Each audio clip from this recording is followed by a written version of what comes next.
төлбөрөө төлчлөө. За түр шалгаж байна. Онлайн шоп дээр төлөө орсон гэж харч. Одоо ингээ ороод дараа бодол төлбөр төлөгдсөн байна. Өдөржин ингээл уцаа нэг хайхтар ухаж хүнтэй чатлаад байх шаардлагагүйгээр. За сайн байцгаана уу. Өдөр та бүхэнтэй энэ Nate-ийг ашиглаад ингээд өнгөөгөр ашиглаад ингээд ер нь Nate-ний угсраад хэрхэн гоё зүйл одоо ингэ хийж бүтээж болох вэ гэдгийг зүгээр зах цухаас та гэдэг нэг сонирхуулъя гэж бодоод бичлэгийг оруулж байна. За яадаг вэ гэдэг зарчмуудыг би бас хараалаа. За өнөөдөр би нэг онлайн шопных ингээд угсарсан байгаа. Энэ дээр юу байгаа вэ гэхээр за product гэдэг нэг юм Google sheet. Энэ дээр болохоор миний одоо юу гэх нэг оруулаад тавьсан байгаа юм. Тэгээд баг цаг мэдээлэл төр зур үзүүлэх гэдэг нэг иймэрхүү оруулчлаа. За нэр нь юу нийл цэцэгч гэдэг нэг юм байна. Тэр нь хар өнгөтэй өнцөн юм байж байгаа юм болсон. За тэг хүмүүс асуух юм бол хариулж болох тайлбарууд нь байна тийм ээ. За нэг уураар цэвэрлэгч гэж юм байна. Цагаан өнгөтэй ийм байж байгаа ийм болсон. Тэгээд одоо бас тайлбарлах өгнүүд нь бол энэ чинь ингээд орсон байна. За мөн энэний хаард болохоор бүртгэл гэдэг дахиад нэг шийдэх. За эднээс ингэж устгачаа. За бүртгэл гэдэг шийдэн дээр юу байгаа гэхээр захиалсан өдөр байна.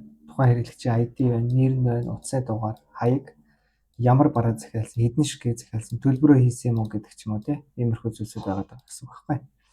За одоо энэ дээр төлөө туршилт явуулъя. За эхлээд тэр нөгөө миний хийгээд байгаа зүйл нь онлайн шоп гэдэг ийм зүйл хийж үзэж байгаа.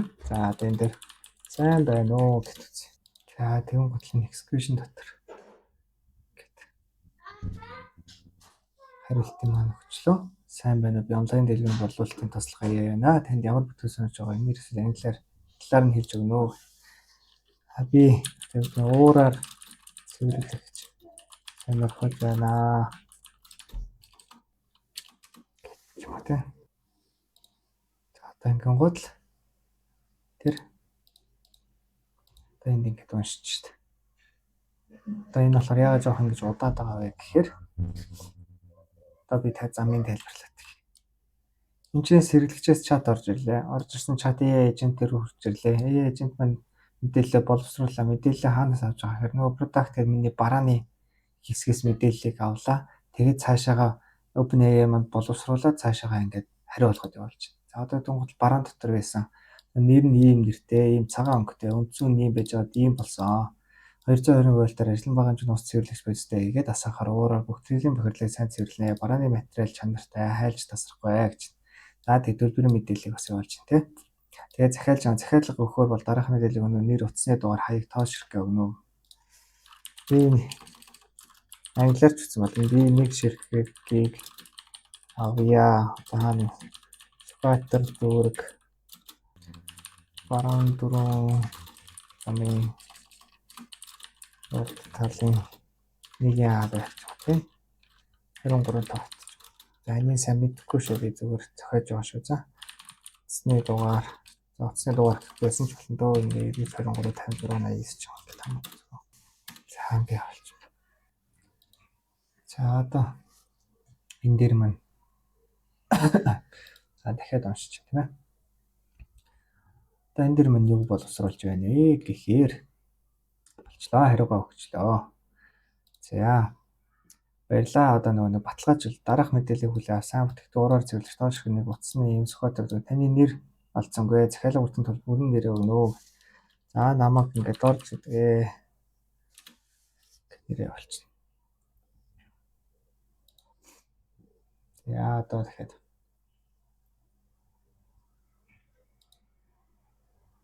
би энийг зүгээр ингээд харж ямар процесс явагдаж байгааг та хэдэд харуулах гэж ийшээ орж байгаа болохоос ш. Байнга ийшээ орох ямар ч шаардлага байхгүй, байнга чат руу орох ямар ч шаардлага байхгүй.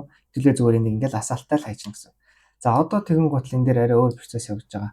Энд чинээс чат орж ирлээ. Хэрэглэгчийн чат орж ирээд эйженттэй холбогдлоо. Эйжент маань мэдээллийг боловсруулсан мэдээлэл энэ ордер гэж буюу нэг бүртгэлийнхаа цэс рүү хийгээд тэгээд мессежийг явуулсан байна. За одоо тэгвэл гутал энэ дээр ингэж байгаа. За таны захиалга амжилттай бүртгэлээ. Захиалга чинь дорж гэдэг хүн байна. Ийм дугаартай ийм хаягн дээр уураар цэвэрлэгч нэг ширхгийг авъя гэсэн. Одоо энэ төлбөрөө хийгээд дараа нь скриншотоор илгээнэ үү. За би тэгвэл гутал одоо энэ дээр нь зүгээр нэг тийм зүгээр төлбөр маркийн хотлоо. Төлбөр гэж таньж болохоор зүйл явуулчих. За хаан банкны нэг зураг. За За тэрний өмнө би та ядад Telegram хасаалттай ойлгож байгаа юм харуул. За ингээд энэ зургийг явуулж чадах. За ингээд явчлаа. Зураг маань надаас явчлаа тийм ээ. Тэгвэл гот л одоо яаж вэ? Энд чинь ингээд уншиж чинь Telegram дээр ингээд нэг юм ирч тээ. Online shop гэдэг Telegram-аас мэдээлэл ирч. Энэ цаана болохоор waiting болж байна.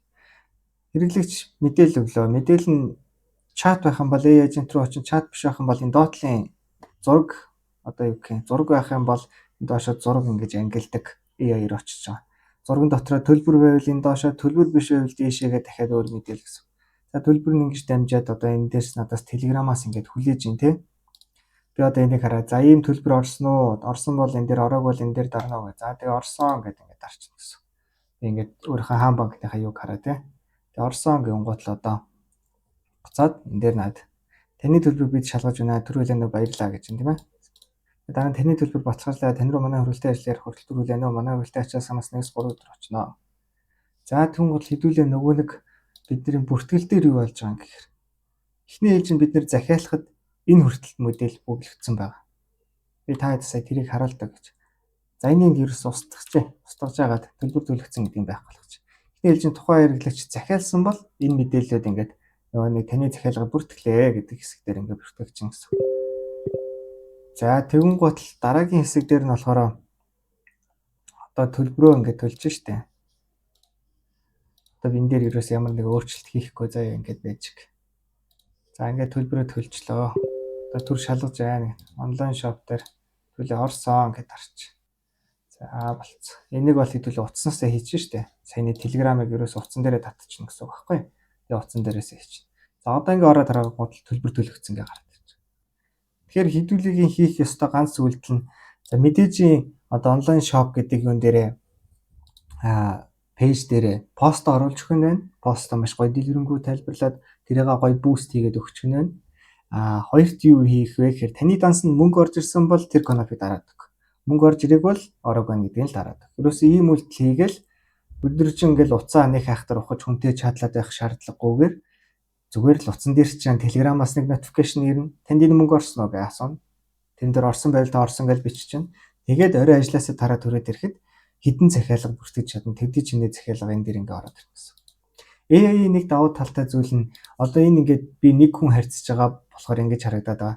1000 хүнтэй ч гэсэн зэрэг ялгаа хахгүй ингээд чат нэгээд ажиллаж болно.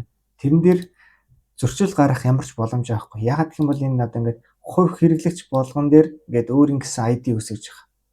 Тэгэхээр энэ ID хизээш давхцахгүй болохоор хоёр хүний төлбөр, хоёр хүний одоо юу гэдгийг захиалсан бараа тоош ирэхийг холилдно гэсэн юм бол байхгүй. Одоо энэ дээр бас ингэж болно. Би хаягаа буруу өгчэжээ гэж биччихээ л да. Одоо энэ дээр хэдүүлээ хаяг маягийн маань засч өгч чадах нөө. Одоо энэ Сүхбаатар дүүрэг баруун дөрвөн цагийн урдлын 1 хавар 23 тот би нэг англиар бичиж өгч байхад над руу ингэж монголоор ингээ хөрвүүлээд явчих. За тэр нь ч яах вэ? За ойлгоо зөв хаягаа бичнэ 2 утас хэвээрээ гэж байна. Би таны цахилгаан хаягаа шинжилж бүртгэнэ гэж. За тэгвэл гот би хан уул дүүрэг ямар хотхон гэхөө. За нэг хотхон давъя одоо. King Tower давъя. King Tower 1545 тавъя тий. Гэвч ангууд л юу гэж хариулах наа.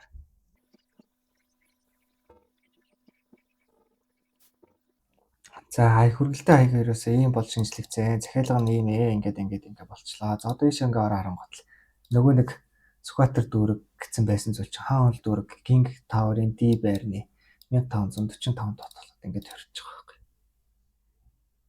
Яг энэ ID-н дээр үндэслээд энэ чатнаас ирсэн байх юм бол энэний арын мэдээллүүдийг өөрчлөх боломжтой гэдэг зүйлийг би энэ автоматжуул дээр заагаад өгсөн байгаа гэсэн үг. Тэгэл ийм амархан ерөөс. Тэгэл өөрсдийнхөө ажлыг хийж яах нь вэ? Зөвхөн тэр мессежн дээр л орсон уу ороогүй юу гэдэг зүйлийг дараад өгчин. Өөр зүйлийг шаардлагагүй. Таны бараг энэ дотор байгаа мэдээллээр чинь тухайн тайлбарлаад өгнө. За энэ дотор байхгүй мэдээлэл асуух юм бол одоо юу гэх юм? Уураар цэвэр Олон хошуутай юу? Зарим хүмүүс өөр янз янзын юмнууд асуугаад байдаг. Яг ийм олон хошуутай гэдэг мэдээлэл таад оруулаад өгч юм бол болно гэсэн үг байхгүй. Тэгэхээр уучлаарай мэдээлэл олцсонгүй би тэнийг админтай холбож өгье гэдэг хариулт өгнө. Та энэ мэдээллийг нэмээд оруулаад өгч юм бол энэ хариулж өгч чадна. Тэрнээс AI бас хитрхи нэг зүйлийг ингээд энийг хоригдж өгөхгүй бол хитрхи их тайлбарлаж өгөх гэдэг юмыг интернетээс мэдээлэл олоод олон хошуутай байж болдог байхгүй ч байж болдог. AI нь өөрөө ингэдэг биш, AI нь авраар цэвэрлэгч нь ажиллахын тулд ингэдэг гэдэг маш олон мэдээллийг хаа сайгүй байгаа бүх мэдээллээс олж ирээд тухайн хүнд өгөөд ингээд тайлбарлаад явчихдаг. Энийг нь бас хэдүүлээ энэ workshop дотор AI agent-тэй заагаад өгдөг. Чи ингэж гаднаас юусоо мэдээлэл авахгүй. Ингээд зөвхөн дотооддоо энэ мэдээлэл одоо энэ дээр бичсэн байгаа мэдээллийг ингээд тайлбарлаж өгнө. Хэрвээ энэс өөр мэдээлэл асуух юм бол админтай холбож өгөө, ингээ тэгье гэдэг чи өөрөө ингээд цааш нь хийлээ гэдэг зүйлийг ингээд тайлбарлаад өгч болдог байгаа байхгүй. За та хэд өнөөдөр энийг ингэж нэг сайхан сонирхуулъя гэж бодож бичлэг хийсэн. Тэгээд үргэлжлүүлээд өөрийнхөө хичээлүүдийнхаа бичлэгүүдийг оруулаад явчихнаа. Тэгээд та хэд маань гоё subscribe дараад дэмжээрэй. Мөн асуух лавлах зүйл байх юм бол доор комент хэсэгт үлдээгээрэй. Би тэрнээс чи харж агаад та хэд байна хичээлээ бэлдээд өгчнө. Дараагийн хичээл бол удахгүй орох байгаа шүү. Одоо удахгүй рендерлэгдээ дуусч байгаа шүү. За баяртай.